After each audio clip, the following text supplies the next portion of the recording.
Yeah. So first of all, we after the game, Chancellor Roberts and the team dedicated the game and the ball to Mitch, who's been with the team for a long time. Has been a real inspirational person for us, and of course I've only known him since I've been here, but he's been surely an important part of this team and through the years, and so. Just want to make sure that everybody realizes how important he is to us and how he was recognized by the team after the game, and we dedicated the game and the ball to him. And he got on the iPad and talked to us afterwards, and he's fighting, and we're praying for him, and we just all want to wish him well and let him know that how much we're behind him. But as far as the game goes. It was a real good team effort today. Thought we got good plays out all three units. Our special teams stopped the fake punt, gave us some good field position in the kicking game, field goals, and offensively we got a couple big plays, scored some points, and defensively the goal line stand was a big series for us, and turned the ball over, scored on defense. So it was overall a good solid effort. Certainly a lot of things we can still work on and do better. There's no question about that. We left some plays out on the field. You give Richmond a lot of credit. That's a good football team. They're very well coached. They got a lot of good players. Unfortunately for them, some of them didn't play today. They had about 4 or 5 of their best players. Were banged up, but that's a good football team. We saw how hard they fought all the way to the end, and give Coach Huseman a lot of credit for the job that he's done there. They're tough. They're a tough football team. So. Good to win, and hopefully we can still continue to improve each week with good solid practices and preparation. So big challenge this week going down to Orlando, but looking forward to it. On the right, confirm, okay. Yes.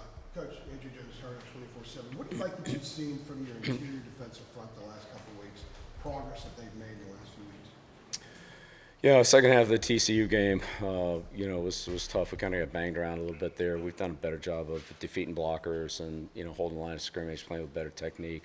Coach Diaco, Steve, Ty Nichols, those guys really done a good job with the front the last couple of weeks, and players have worked hard to improve it. It's really about fundamentals. I mean, there's no secret sauce. I mean, you got to line up and be able to defeat the blocks in front of you, and we did a much better job of that today.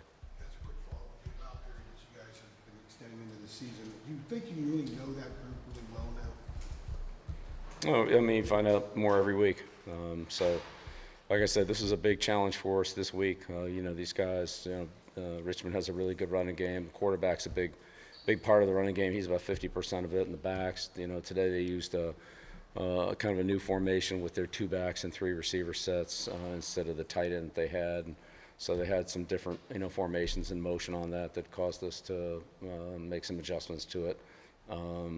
But they did a good job of that, and we tried to adapt to it as quickly as we could. But it's been improvement every week. But there's still a lot of things we can do better. We've tackled better, which is obviously is a big help too. Second row, right in the middle. Hey, Coach, speaking about Demond Jr.'s performance, I mean, he was awesome tonight. 148 yards, the most by a freshman running back in 8 years. What do you have to say about his performance and also his maturity living up to the moment? He's earned it. He's earned it. Nobody gave him anything. I mean, he started at the bottom of the depth chart and just kind of worked his way up, and he's had some opportunities and has done pretty well with them. But he's made some yards on his own, and that's the big thing. The plays are blocked for a certain amount of yards, whatever they are, 5 yards, 6 yards, 2 yards, and then we'll kind of back it on his own after the first contact or after he can make that first guy miss. And short yardage play was really a good run. We didn't really block it that well. There were 2 unblocked guys in or near the hole, and he made a miss and turned into a long run. So. He's doing a good job with the ball in his hands, and we got him on that screen pass. That was a big play too to set up a score. So, he's done a good job in running and catching. Front row on the right. Hey, Bill. No Westcott, Tar Heel 24/7. Out of Jordan's ship, it feels like he can do just about everything on the field for you guys, and it seems like he's established himself as almost a security blanket for Gio. What have you seen out of him? Would you agree with that? And what have you seen out of him sort of these first couple of games, but then just today specifically? Yeah, Jordan's done a really good job for us in all areas. First of all, he's smart. He can play all positions. He plays the F, the Y, the X, the Z. He's an excellent blocker. He's tough. He can match up on the DBs with his length and his toughness. So in some of the perimeter plays where we get the ball outside, he does a nice job blocking, and he has been a good route runner on a lot of different things, crossing patterns, in cuts, possession patterns, and he's done a good job with the ball in his hands after the catch. So. Excellent red area receiver. We try to keep him out there as much as we can. Far right. Bill, Rob Baxley, Fayetteville Observer. Have you seen enough from the guys the last 2 weeks, offensively, defensively, to where you think they'll have more confidence returning to Power 4 competition since the TCU game? Well, yeah, I hope so. I mean, we'll see. We'll see next week, but we'll just go through the preparations for Central, and that's another good football team. And I know Scott does a good job down there, but we'll have to, gear up for what they do, and they've got a lot of skilled athletes. They get the ball in space a lot, and defensively they got some explosive guys we're gonna have to handle. So, we'll find out. Second row in the middle here. Yeah, Brian Murphy, WRL. How do you evaluate against competition that you played the last 2 weeks and then try to scale that up for a game against like a Central Florida or TCU? How do you?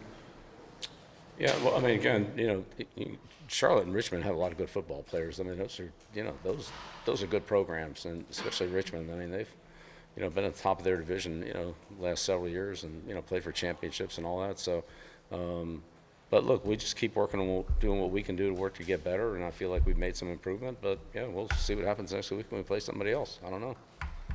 Right next to the coach. Shelby Swanson with the News and Observer. Coach, just how would you evaluate Gio Lopez and his performance through 3 games, things that you think he's done well so far, and maybe some areas for improvement? Yeah, well, again, I think we're getting more comfortable with him. He's getting more comfortable with us. There are things that, he obviously does really well, and, we want to try to feature those. There's some other things that, we need more work on, and some timing and things like that. But, he's done a good job protecting the ball. He's done a good job making decisions in critical situations for us, and so that's allowed us a chance to win. So, we had a turnover at the end of the game today, but really prior to that, another turnover-free game from the offense, and that goes a long way to winning. Second row far left. Adam Smith in South Carolina. Bill, you had the second half shutout last week at Charlotte. This week, goal line stand, Bayer with the scoop and score on the fumble return.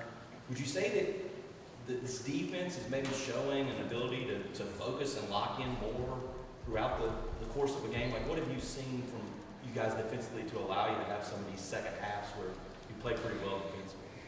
Yeah, well, I think it starts in practice, Adam. When you make fewer mistakes in practice, the communication's better. There's more awareness and more alertness to those kind of plays. Then you play better. And so, Richmond had they tried to throw the double pass over in front of our bench. They kind of bobbled the ball, but we were on that. It's a double pass. They threw a couple shots down the field.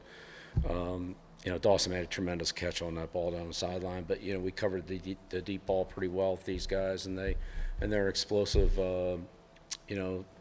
team across the 50-yard line. They like to take a lot of deep shots, and so we held up on those. But again, it really comes from consistency in practice. If you practice consistently, then that'll show up in the games, and if you don't, then eventually it won't. So let's keep stressing those things in practice. Our communication's better.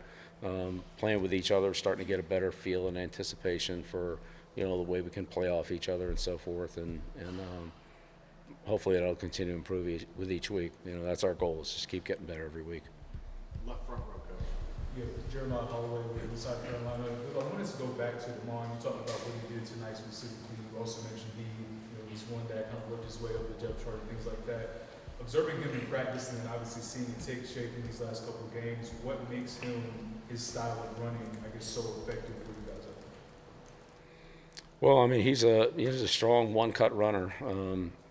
There's not a lot of dodging when he gets the ball. He just he hits a crease and can accelerate through it with some power. It's hard to bring down with an arm tackle, and he can step through some soft tackles. So that's his style, and if he can just continue to play to that, if we can create some creases for him.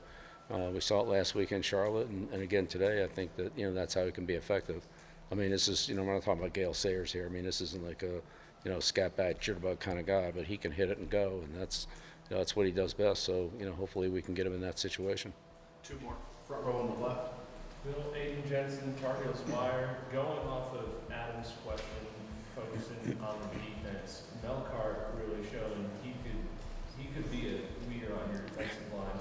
Had a huge day, 2 sacks, he had that fumble recovery. What can you say about his performance and, with Price coming back later, how Melkart can lead that unit and help create success and consistency leading that unit throughout the rest of the season? Yeah, I think Melkart's been a great story for us. Came to us in Delaware and kind of, wasn't that big of a transfer coming in, but just kept getting better and better and better and better every day all through the spring. He had a good spring. By the end of the spring, he's probably our most productive defensive lineman. Of course, we didn't have Leroy at that point. He was still out. And then he just continued to build on that through the offseason and training and when we got to training camp. So, he's just put a lot of consistency together. And that's a guy that you can count on to come in and work hard and do the right thing almost every single day, every single time. And he's earned a lot of respect and trust from his teammates, obviously, and the defensive coaching staff and certainly the head coach. But it's really been impressive how he's just improved so much in every area: his pass rush, his run defense, his playing space, his ability to stunt and run games. It just keeps getting better and better, and it's the kind of guy that you just love to work with because he continues to improve and just can take those little fine coaching points and continue to move into make him be effective for his game. Last one, second row on the right. Hey Bill, Jeremiah Tasha with Charles on SI. Going back to Damon June, what are some things or conversations you have had with him to give him confidence out there on the field? Look, the confidence comes from performance. And we can talk confidence all we want, but until you go out there and do it and show that you can do it, it's just, it's still not there until you can actually produce it. So, everybody has confidence in him and try to encourage him and all that. But, when you go out there and make those plays in training camp, in practice, and then, in practice as we go on through the season, get a few more reps. And really that's kind of how you work your way up is you get a few plays, you do pretty well with them, you take advantage of them. You get a few more, you get on special teams, you show you can do something there, and that just leads to other opportunities. And so, I've had a lot of players like that, the Troy Browns, the Julian Edelmans, the Rex Burkheads, the guys like that they just keep doing stuff and it grows on you and you keep putting more on them and then they keep showing up and producing. So to this point, he's continued to make good progress. We can't let today go to his head. I mean, he's still got a long way to go, but he's got a great future. If he can keep doing the same things he's been doing to get to where he is, then he's got a chance to, grow and develop. If he stops where he is, I don't know where that, I don't know how far that's going to take him, but, so far he's been really persistent about that, and that's what we need. Thank you. Okay, great. Thank you.